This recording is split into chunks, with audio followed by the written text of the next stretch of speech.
Hello, this is Edge's show, and it's for crazy people by crazy people with a nod to not crazy people if they're nice to the crazy people. So, welcome to our show. We are glad to have you. Today we will be talking about being crazy and traumatized, and we will specifically be talking about PTSD and programming.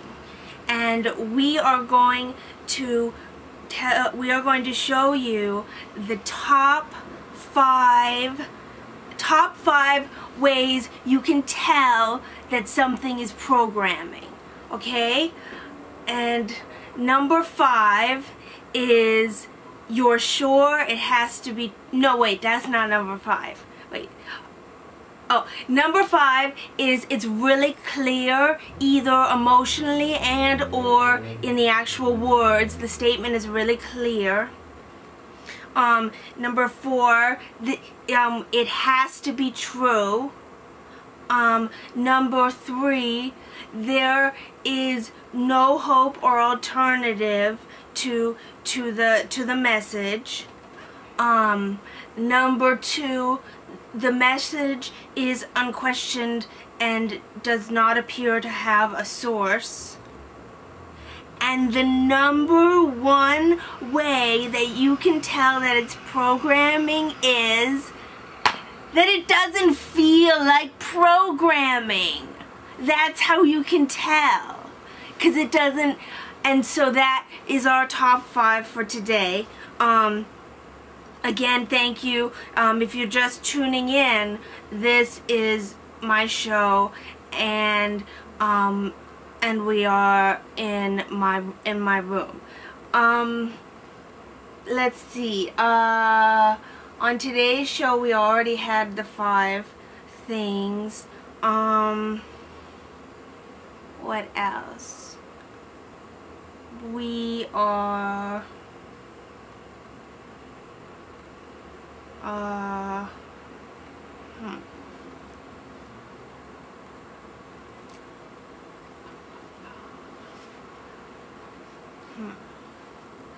we are going to have a pig talk, because we are. And so here is the pig, and this is like a Muppet. So here is the pig, and the pig says, "Hey, folks, and watch out, I'm a-coming." And you'll think, oh no, alright, but obviously it's not even there. But then it says, "Hello, do you recognize me?" And you think, I don't think I do, but that's a weird question to ask if I don't. And it says, "Hey there, how are you doing?" "I am fine. Let's go to the hardware store. I need some new nails and paper." And they have the paper at the stationery store that I like by the hardware store. "So let's just go. Will you please accompany me? I like to walk along with someone. It's weird to walk alone. And I just la la la la la la la la la la la la la." And I know that's happened to a lot of you. And really, what my advice would be to check in and say, first of all, do I know this pig, right? Because it says like, "Don't you recognize me?" But then you think, do I really? And then maybe you realize you don't. You were just being expected to. So that's the one thing you can try. The other thing you can try is you can say, how do I want to go? How does my self and my body react to this person, to the idea of going somewhere with this person? And this is tricky. And this is tricky if you have if you have a very smart system.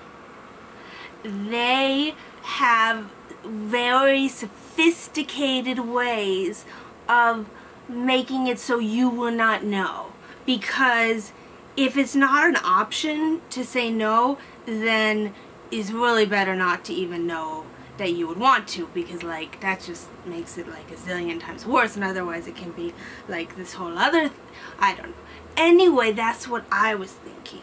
I cannot remember now, but so you can check with yourself, but that's the thing about is I think the litmus test is, are you really okay with hearing the answer?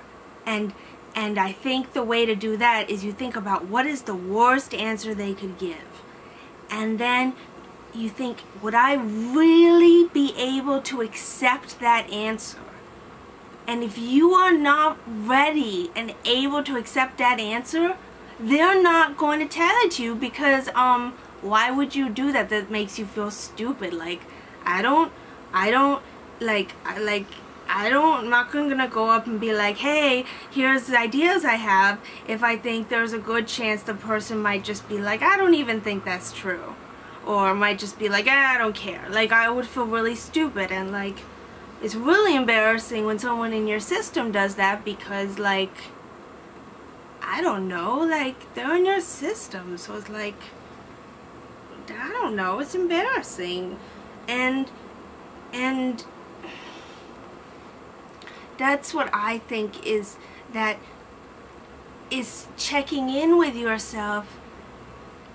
You can't do it unless you're okay with the answers. Like, if there are answers you are not ready to hear, then when you check in, you're not going to hear those answers, and there's a good chance that you'll get something along what you want to hear. I mean, people don't like to tell you things you don't want to hear if you're just going to dismiss them.